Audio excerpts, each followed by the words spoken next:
Governor, for those of you that are outside, I know that you can hear us. Thank you very, very much for coming out early to be with us. And I got to tell you, Mayor, or Governor, this is an economic stimulus. Marty here at this restaurant loves the business, right, Marty? We appreciate it. I had the pleasure to get to know Mitt and Romney a number of years ago. I had the pleasure to be on the trail with them throughout Illinois and even other parts of the country, and to be with their sons. And as I got to know not just about his positions of public policy, but I got to know about the man of the integrity. I can tell you, I feel no prouder than being the chairman of this man's campaign to be the next president of the United States here in the state of Illinois. The game is all about delegates going to Tampa. And for those of you that are outside and in this room that are running as delegate and alternate, thank you. And all of you, we need to send 1,144 to cast their vote for him. And Governor, we're going to do all we can to deliver the 54 of the state of Illinois. Ladies and gentlemen, it is indeed my distinct honor, and this will be a great, great historic moment here in Rosemont to introduce the next president of the United States, my friend Mitt Romney. Thank you. Thank you. It's good to be here with your mayor. It's good to be here with my chairman and your treasurer. This guy, Dan Rutherford. See, I call you Rutherford. What do you call it? You call it anything you want. Anything, exactly. Dan Rutherford. This guy is just absolutely amazing. The energy and passion of Treasurer Rutherford has been extraordinary for me in the past, and it is this year, and it's the reason we're going to win Illinois on Tuesday. Now, I found it interesting this morning to hear that the Guggenheim so-called documentary about President Obama is now on the internet, and you can take a look at it. It's about 17 or 18 minutes. Mr. Guggenheim said that he could find nothing wrong with the president, nothing negative to say in this documentary. It's obviously an infomercial, and I thought, well, I'll give you some help, Mr. Guggenheim. You can make a call to some of the moms that are having a hard time paying for gas as they get their kids to and from school and practice and music lessons, and you can also talk to the people who are having a hard time getting to and from work given the price of gasoline. You can talk to anybody in this country that's really struggling because gas prices have gone through the roof, in part because of this president's failure to develop our energy resources and to bring in the pipeline from Canada. This president has failed us when it comes to gasoline and energy. That's one reason we have to replace Barack Obama.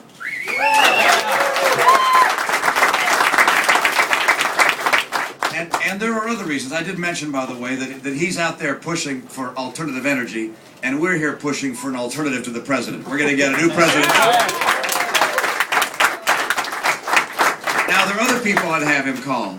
I'd have him call the 24 million Americans that are out of work or underemployed. When he was the brand new president, he went on TV and said if he couldn't turn the economy around in 3 years, he'd be looking at a one-term proposition.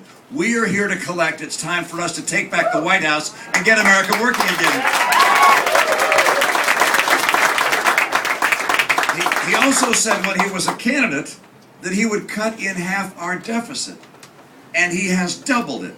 As a matter of fact, within his 4 years, he is on track to put together almost as much debt as all the prior presidents combined.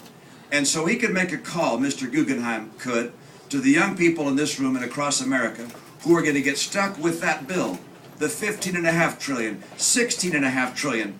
The money keeps piling up as he keeps adding to the deficit, paying interest on it for years. It kills the future of the next generation. It's one more reason we have to replace Barack Obama in this coming November.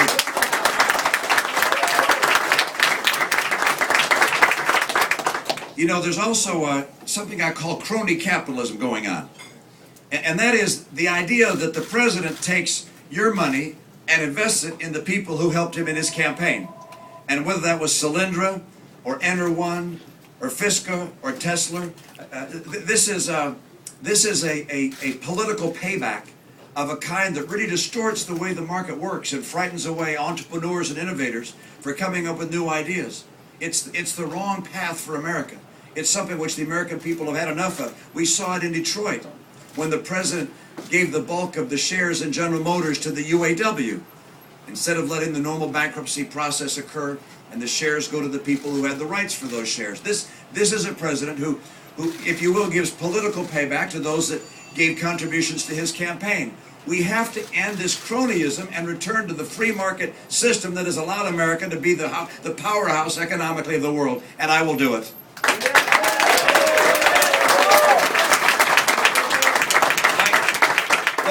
I love this country.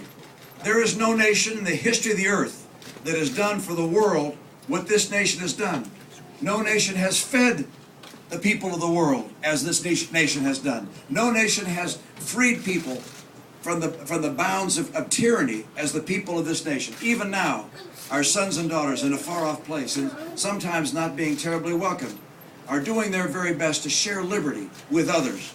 Liberty is really the fuel that encourages free enterprises and people to have a better future, to be able to get jobs and rising incomes and to end poverty. America has shared our principles around the world and has lifted people out of poverty.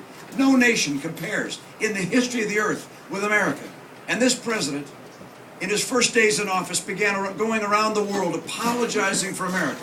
If I'm president of the United States, I will not apologize for the greatest nation in the history of the earth.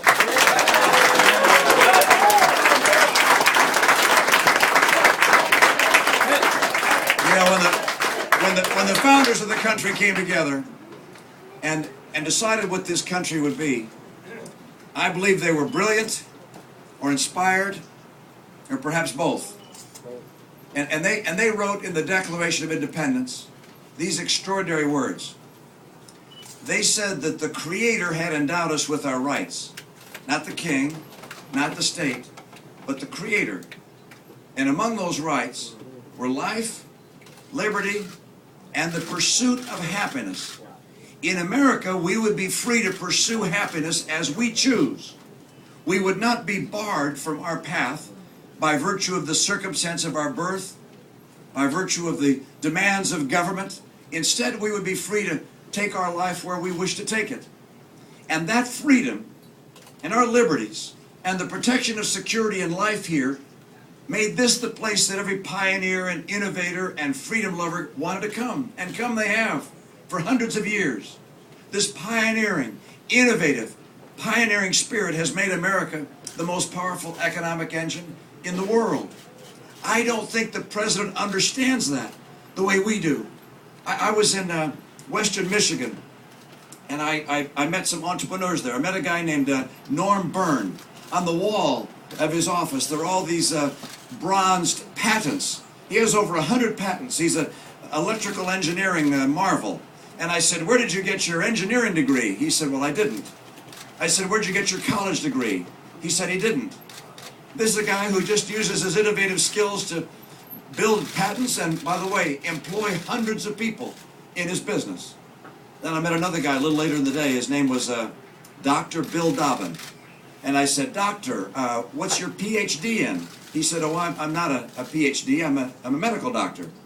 Now, what was unusual is that I was in a factory that made brass wheels and casters for products. And I said, "Well, what got you into this business?" He employs tens of people working in his factory. He said, "Well, I got tired of the malpractice and Medicaid and Medicare, and my dad and I decided to start this little business." All over the country, these kinds of entrepreneurs are starting little businesses, employing one another. And their success does not make us poorer. Their success makes us better off as a nation. We're a nation of innovators and pioneers, and those who are successful employ the rest of the citizens of our nation and lift us up. It's how our economy works, to have freedom and free enterprise and people who cherish those things. The president says he wants to fundamentally transform America. I don't want to transform America.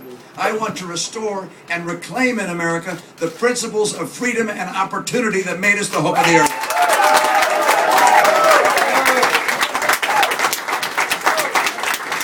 And so this is an election about the soul of America. And what kind of an America we're going to have. Is it going to be dominated by government and by bureaucrats who think they know better than free people pursuing their dreams? Or are we going to remain the nation of the free and the brave and the hope of the earth, where people are able to pursue their own course in life? That's what I represent. Now, to beat Barack Obama, we're going to have to be convincing on the concern people talk about day in and day out. The number one issue in America, the strength of our economy, the ability to have good jobs with rising incomes, the ability to get gasoline and energy at reasonable prices, the ability to see a government that doesn't spend more than it takes in. This all collectively I'll call the economy. And on that issue, this president's a lightweight. Now, it's not because he's not smart. It's because he never worked in the free economy. He's never had a job in the free economy. It's hard to create a job if you've never had one. So,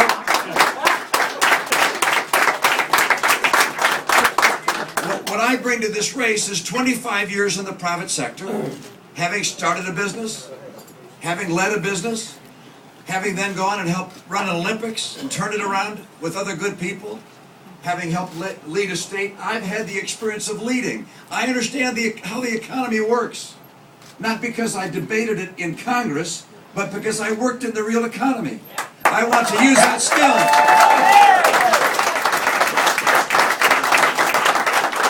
We're not going to be successful in replacing an economic lightweight if we nominate an economic lightweight. And I'm an economic heavyweight. I know how this economy works. I'm going to get it working for the American people because I care about the American people. You guys, you're great to be here this morning. I appreciate your welcome and the fact that you applauded at just the right times when we were on TV a moment ago. That was fabulous. Maybe someone was waving their hand. I don't know, but you guys were the best. I feel so honored to be here with you at Pancakes, Etc. This is a very novel name. Who came up with this name? Was that you? My name. Ah, there we go. All right. He did it. So I appreciate your generosity and your support. Only one more thing I need to ask you to do. And that's to make sure and vote on Tuesday. We need to get out there and vote for my delegates. We've got delegates in every district of the state. The treasurer, Josh, the mayor. Where did Congresswoman Bickert go? She had to go.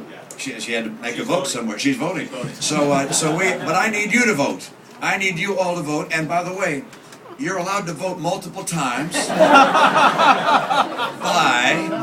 getting a friend to go with you. There you go. I know this is Chicago. I had to clarify, right? Rosemont, they do it right. Yeah, right. Okay. So you guys need to get a friend or two in the neighborhood, someone who might not have had a ride to get to the polls, and give a ride, take them out to vote. I need your vote. This is a time we're going to decide who we're going to put up against President Obama. And we need to put up someone who can beat him, and someone who can get America back on track. And I think for that to happen, we're going to have someone who understands how the economy works and who can debate the president on the economy and win. And I will, and we will, and we'll get America strong again. Thanks, you guys.